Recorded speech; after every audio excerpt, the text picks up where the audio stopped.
Hello అండి, నమస్తే అందరికీ. చూడండి, మా దొడ్లో కాయలు కోసాను, జాంకాయలు.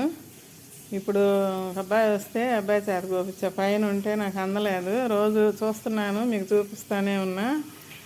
పొద్దున కూడా ఒక షాట్లో చూపించాను. పైన కాయ ఒకటి కోసుకొచ్చి కింద కూడా చూపించా. అప్పుడు ఇదిగండి ఇట్లా తినేసింది చూడండి. మంచిగా పండింది లోపల, కానీ సగానికి ఇక్కడికి ఇట్లా కోసేసుకుంటే మంచిగా కాయ వస్తుంది మనకి. భలే తీపి ఉంటున్నాయండి కాయలు. నేను ఇప్పుడు ఈ 4 కాయలు అబ్బాయి చేత కోపించా. ఇప్పుడు కోపించి అబ్బాయి చేత టేస్ట్ ఎలా ఉందో అడుగుతాను. మేము తింటానే ఉన్నాము రోజు, కానీ ఉడతలకి కూడా ఫుడ్ అందుతుంది మనం పెంచిన మొక్కల నుంచి వచ్చిన కాయలతోటి. చూడండి ఎంత బాగున్నాయో.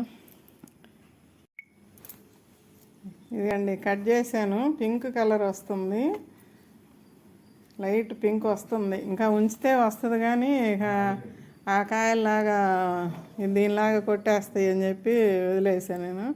ఇప్పుడు అబ్బాయికి ఇచ్చి టేస్ట్ ఎలా ఉందో చెప్తాడు. అబ్బాయి కనపడ్డంట. ఇదిగండి పాడైపోయిన కాయ కూడా కోసానండి, సైడ్ది తీసేసాను. ఇదిగండి చూడండి ఎంత బాగా వచ్చిందో కలరు. ఈ కలర్ వచ్చేసరికి వాటికి బాగా స్మెల్, జాంకాయ స్మెల్ వస్తుంది ఇప్పుడు కోసినప్పుడు. అలా ఉండేటప్పటికే వాటికి కూడా తిందాం అనిపిస్తుంది. అబ్బాయికి ఇస్తే చాలా బాగుందంటే కాయ, అసలు ఎంత కొబ్బరిలాగా ఉంది, స్వీట్గా ఉందన్నాడు. కాయ వాళ్ళకి ఇచ్చి పంపించా, తెలిసిన అబ్బాయి వస్తే. ఓకే అండి, ఇట్లా అందరు మొక్కలు పెంచుకొని పండించుకొని మన చెట్టుది కోసుకొని మనం తింటుంటే ఎంత ఆనందమో. ఎవరన్నా వస్తే కూడా నేను ఇస్తానే ఉన్నాను.